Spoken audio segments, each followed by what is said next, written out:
Hello, this is Dr. Do again. This video is outside of medicine. Continue to read the Iliad by Homer. I'm going to continue to read from previous video. Hector missed nothing. There was a goddess call. He broke up the assembly at once.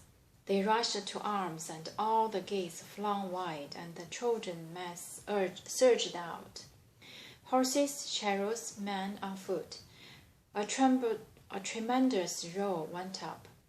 Now a sharp ridge rises out in front of Troy, all on its own and far across the plain with running room around it, all sides clear. Men called it thickest ridge. The immortals call it the leaping Amazon, Marine's mounted tone, and there the Trojans and allies ranged their troops for battle. First, tall Hector with helmet flashing led the Trojans. Priam's son, and in his command by far the greatest, bravest army, divisions harnessed in armor, veterans bristling spears. And the noble son of Anchises led the Dardanians, Aenians, whom the radiant Aphrodite bore Anchises down the falls of Ida, a goddess bedded with a man, not Aeneas alone, but flanked by Antenor's two sons, Alcamus and Archilochus, trained for every foray. And the man who lived in Zeli, under the foot of Ida, a wealthy clan that drank the Asepus' dark waters, Trojans all, and the shining son of Lycaon led them on, ponderous with the bow that came from Apollo's own hands. And the man who held the land of Arpasus and Adristia, man who held Petea, Terea's deep peaks, the units led by Adrestus, joined by Amphius, trim in linen corselet, the two good sons of Merops out of Percote harbor, Merops adept beyond all men in the Mantic arts. He refused to let his two boys march to war, this man-killing war, but the young ones fought him all the way. The forces of Black Death drove them on.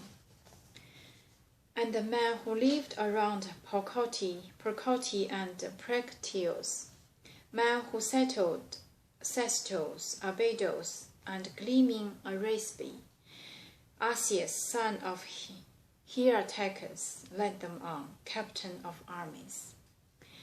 Hyrtacus' offspring, Asius, hawking fury stallions, bore him in from Aresbe, from the Salis river. Hippothous led the Palestine, tribes of spearmen, fighters who worked Larissa's dark, rich plowland. Hippothous and Peleus, tested soldiers, led them on, both sons of Pelasgian Lethus, Teutomus shine.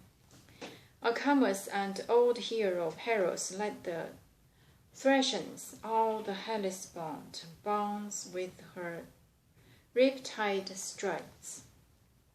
Euphemus led the Siconis, fighters armed with spears, son of Troilus, Zeus' son, a warlord bred by the gods.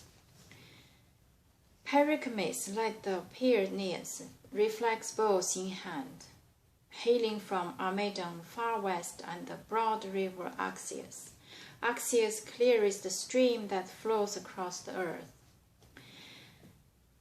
The burly heart Palaemenes led his Paphlagonians out of Anician country, land where the wild moles breed, the man who held Cytorus and lived in range of Sesamus, building their stories hall along the Pathonian river at Cromna, Argilus, and the highland fortress Erythini. Odius and Epistrophus led the Halizonians out of Alybe, miles east, where the mother lord of silver came to birth. Chromis led the Mysian men with enormous seer of birds, but none of his winged signs could beat off Black Death. Down he went, crushed by tracing Achilles' hands, destroyed in the river, where he slaughtered other children too. Ascanian, strong as a god, and Phorcys led the Phrygians in from Ascania, due east, primed for the clash of combat. Mesthelius and Antiphus led Meonius, proud contingent, Talismanius, two sons sprung from the nymph of Gyge Lake, led on Meonian unit, born and bred under Mount Molus. Nestis led the Carians, wild with barbarous tongues, men who held Miletus. Phytheris, ridges thick with timber, meanders, currents, and Mount Michael's craggy peaks.